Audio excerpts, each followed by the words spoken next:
All right, so I've taken my thumbnail sketch. I chose the design that I wanted to use. I applied that onto my tag board in pencil, and then I went over everything with thin Sharpie and erased those pencil lines.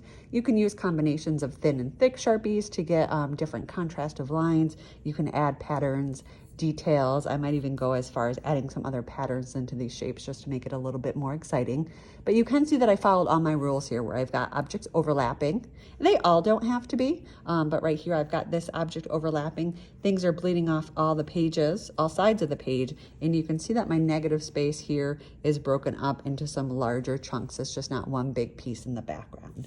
So what we're gonna do next is we're gonna create a focal point or a center of interest in our artwork by adding one of our initials on there. So you can either choose your first initial or your last initial, and on this paper here, you're gonna draw your letter as big as you can, really make it extend almost all the way to the edges, if not all the way to the edges. If you're using a letter that had a lot of straight lines in it, you can use the straight edges here. So if I wanted to do an E, I can use that edge of my paper there and create a really big E. I went ahead and made an H. I gave it a few lines and curves just to make it a little bit more interesting. I folded it so that it was symmetrical because that was important to me. And then I'm ready to trace it onto my paper here. So the next thing you're gonna do is just decide where you wanna trace that. You're gonna go ahead and trace that in pencil. And then this is the only area that we're gonna be adding color to. So think of this as a little piece of emphasis. And only where the H is, or where your letter is where you're gonna be applying color. We're gonna be using colored pencil for that, and I'll show you my finished one in the next video.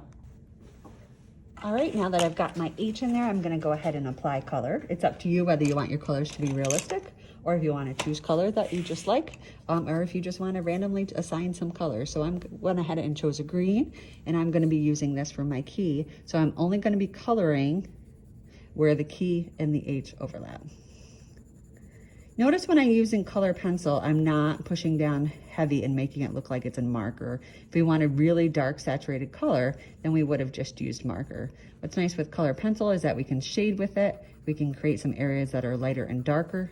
We can blend colors on top of each other to create new colors.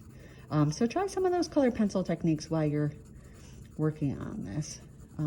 One way that I get my color pencil to blend is to go in different directions. So yeah, I started shading straight up and down here, and now by shading across, it kind of helps eliminate those pencil lines or those directional lines that we see sometimes when using color pencil. A nice sharp colored pencil also helps eliminate those lines. So I'm gonna go ahead just to here with my key and then stop because I've reached the edge of that H. We're going to define that edge of the H just by adding our color inside and not by outlining it. It's just going to be filled with color. All right, so I've gotten a little bit farther on my drawing. I went ahead and colored in my kind of negative space on my H with some purple. You can see that H shape starting to form here. I've got some green in my key. I'm starting to use some blues and greens in the purse. And again, I'm only coloring where that H and that object overlap. Really consider your neatness or your craftsmanship as you're finishing this. Be as neat, clean, and complete as you can.